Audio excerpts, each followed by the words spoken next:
김대중 대통령 탄생 100주년이기도 한 새해 초반에 국내외의 몇 가지 상황들을 보면서 몇 가지 의견을 말씀드리려고 합니다. 제목은 김대중 정신으로 위기 극복, 이합집산의 허상보다 국정위기의 본질을 직시하자입니다. 본문을 읽겠습니다. 위기입니다. 오늘 대한민국은 김대중 전 대통령이 3대 위기를 경고했던 15년 전보다 더 엄중한 위기 상황입니다. 민주주의, 민생경제, 남북관계의 3대 위기에 초저출생의 국가 존속 위기가 추가되고 정권 무능으로 복합적이고 총체적인 국정위기에 빠졌습니다. 국민과 역대 정부의 노력으로 막 진입한 선진국 대열에 안착하느냐 탈락하느냐의 갈림길입니다. 국정위기 극복만이 대한민국의 살 길입니다. 첫째, 민주주의의 위기입니다. 특수부 검찰 독재의 위헌적 시행령 통치, 대통령 권력의 가족 방탄, 암살 극우 테러의 부활, 세대교체 명목의 이념 전쟁, 엑스포 참패를 박빙으로 분칠한 언론의 타락이 아시아 최고의 민주주의를 무너뜨리고 있습니다. 이재명 대표를 암살하려던 극우 테러 폭력주의는 민주주의 최악의 적입니다. 계획하고, 연습하고, 위장하고, 공범을 구한 중범죄입니다. 일본 법률 용어인 변명문에서 일본 극우단체의 냄새도 납니다. 배후와 공모의 모든 가능성을 투명하게 조사하고 규명해야 합니다. 불철저한 수사는 극우 테러를 부추기는 것입니다. 현 민주주의 위기의 주범은 윤석열 정권이며 최고의 행동하는 양심은 특수부 검찰 독재와 싸우는 것입니다. 둘째, 민생 경제의 위기입니다. 미국은 호조, 중국은 저조, 한국 경제는 난조입니다. 정부의 작년 상저하고 타령은 희망 고문 거짓말이었습니다.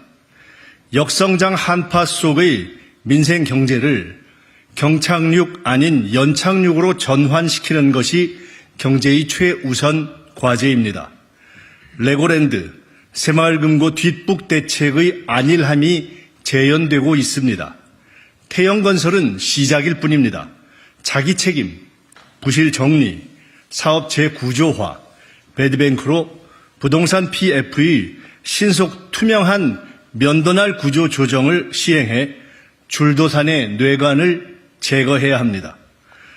중소기업 소상공인 자영업자에 대한 금리 특혜를 적극 도입하고 권력 주변의 이권 카르텔을 정리하고 AI 바이오 컨텐츠 등 신도약 산업에 집중하고 자산가치 손상을 막아 중산층이 두터운 선진 중산층 국가로 나아가야 합니다. 윤석열 정권은 민생 경제에 올인해 금융위기를 극복하고 한류와 IT의 기초를 세운 김대중에게 배워야 합니다. 셋째, 남북관계의 위기입니다. 북한 핵이 강화되고 미중 갈등이 심화되고 민족 동질성이 약화되고 국지전 위험은 커졌습니다. 김정은 위원장의 따로 살자식 동족 부정론은 민족적 의무와 역사를 무시하고 체제 생존만 중시하는 단견이며 후대의 선택에 맡겨야 할 통일을 미리 부정하는 오류입니다. 다시 깊이 생각하기를 권합니다. 현재 남북의 최대 과제는 국지 충돌의 안전판 확보입니다. 완충구역도 한라인도 군사통신선도 없이 서로 말폭탄과 충돌 위험만 높여가는 것은 무능입니다.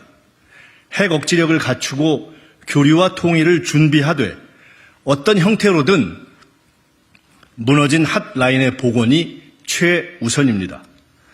남북 갈등은 키우고 미일 중러와의 독자 외교는 강화해갈 북한의 수를 읽고 한미, 한미일, 한일, 한중, 한중일, 한러 간의 복합 외교를 강화해야 합니다. 김대중 햇볕 정책은 한마디로 미국, 일본, 중국, 러시아, 북한과 두루 잘 지내는 것입니다. 윤석열 외교는 처음부터 다시 배워야 합니다. 넷째, 국가 존속의 위기입니다. 한국의 초저출생이 너무 심합니다. 이민정책만으론 안 됩니다. 민족과 국가를 유지하려면 결혼과 출생을 높이는 정책 대전환이 불가피합니다. 자산과 소득을 따지던 기존 지원 방식에서 자녀수 최우선의 보편적 출생 지원 정책으로 전환해 가며 출생 기본소득에 대한 국민적 토론을 준비해야 합니다. 복합위기보다 더 큰 위기는 위기 대처에 무능한 윤석열 정부의 국정위기입니다. 윤석열 정부의 생각과 행태가 바뀌고 검찰 독재 정치가 종식되지 않으면 대한민국엔 미래가 없습니다. 지금 대한민국에 가장 필요한 것은 무능한 윤석열 검찰 독재와 싸우며 복합위기의 합리적 해결책을 내놓을 대안 세력입니다.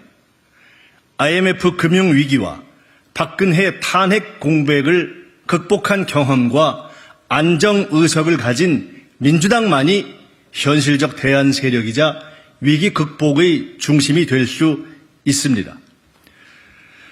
지금 민주당을 강화하고 검찰 독재에 반대하는 민주 세력과 넓게 연대해야 할 이유입니다. 국정위기 주범인 국민의힘도 정체성과 실력이 불확실한 그 어떤 제3세력도 현 위기 극복의 주역이 되는 것은 불가능합니다. 총선의 단골 손님인 이합 집산이 시작되었습니다. 당내 경쟁에서 승리하기엔 역부족인 점이 이합 집산 세력의 공통점입니다. 떠나는 이유, 앞으로 갈 길, 돌아올지 말지를 명확히 하기 바랍니다. 친구를 사귀는 연대와 통합의 기준도 분명히 밝혀 스스로와 국민에게 정직하길 바랍니다. 그렇지 않으면 창당도 못하고 이리저리 곁방살이로 전전하다 결국 수구 권력에 투항한 숱한 선례를 따르게 될 것입니다. 적어도 민주당을 한 분들이 어차피 본가 회귀할 보수당 이중대의 임시 연료가 되어서야 쓰겠습니까? 지금은 이합 집산의 허상이 아닌 국정위기의 본질과 사명을 보고 민주당이 대오각성해 치열하게 싸우고 공부할 때입니다. 민주주의를 회복하고 금융위기를 극복하고 한류와 IT의 기초를 닦은 김대중을 비판하던 이른바 삼김청산 세력들은 더 혁신적이지도 더 민주적이지도 더 유능하지도 더 도덕적이지도 않았습니다. 70대의 나이에 가장 멀리 내다보는 젊은 눈과 머리로 위기 극복의 선두에 섰던 김대중 정신으로 민주당 혁신과 국정위기 극복에 전력 투구합시다. 유능하고 민주적이고 도덕적인 민주당으로 혁신하고 재구성하는 것, 그것이 민주당을 구하고 한국 정치와 대한민국을 구할 것입니다. 감사합니다.